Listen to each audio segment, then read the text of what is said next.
يا جماعة انا حبيت اوريكم الغدا بتاعي، بس انا مش عارفة اطبخه. ماما بس هي اللي تطبخه وانا هوريكم هي بتطبخه ازاي. اول حاجة هي حطت حبة زيت، وبعدين حطت الفراخ، وبعدين حطت توم، وبعدين بتقطع بصلة هتقطعها وتيجي اهي، وبعدين هتشوحوا دول كلهم مع بعض عما تقطعوا البصل.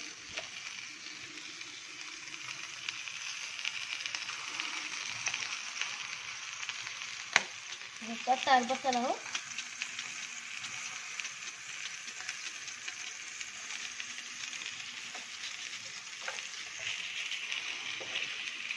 وبعدين هتحطوا البصل فوق،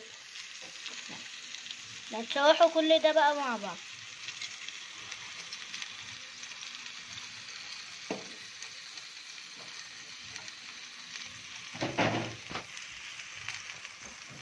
وانا هطلع فلفل، هتحط سيبوا دول يتشوحوا، وهتجيب الفلفل هتقطعه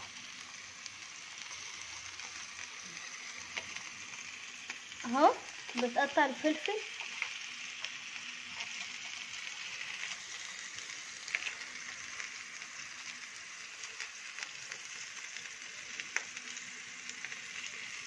بعد ما تقطعي الفلفل هتقلبيه،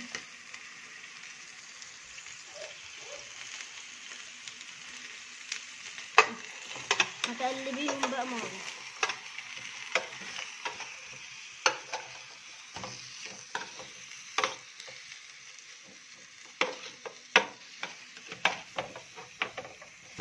هتقلبيهم وبعدين بقى هتسيبيهم شويه كده، وبعدين هتحط عليهم مش عارفه ايه دوت، فلفل اسمر، هتحط نص ونص، يعتبر معلقه، نص معلقه نص كمون،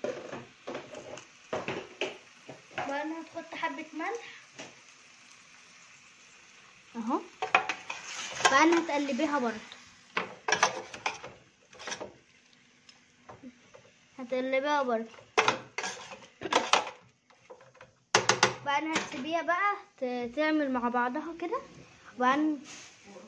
وبعدين هتجيبي قرون شطة حراقة من الصغيرة الخضرة، هتجيبوا حبة كده 4 3 عادي، لو انتوا عايزينها سبايسي جامد هاتوا حبة 4، لو عايزينها مثلا في النص كده هاتوا 2، مش عايزينها حراقة ما تحطوش.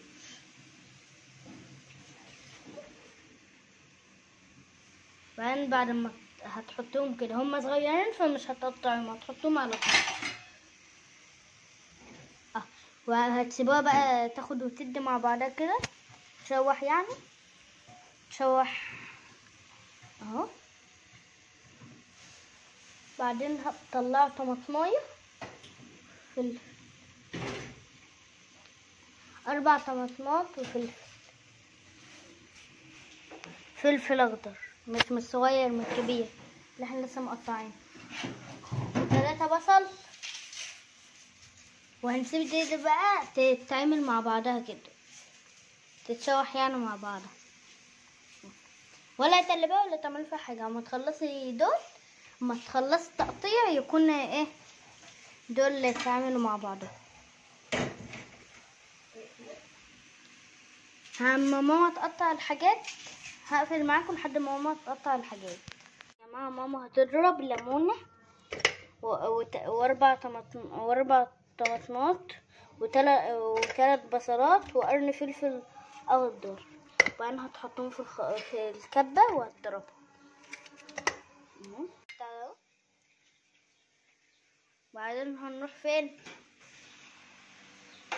هنضربها هنحطها فوق الفراخ، وهنسيبهم يغلوا غلوتين مع بعض، وبعدين وبعدين هنقطع البطاطس، وبعدين نجيب حبة مية برضو في الكب، نجيب حبة مية كده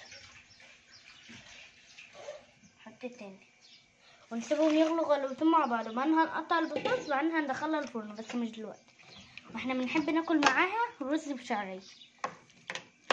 اهو الرز بشعرية، حطينا حبة زيت، ولسه بقى هنغسل الرز لسه بس.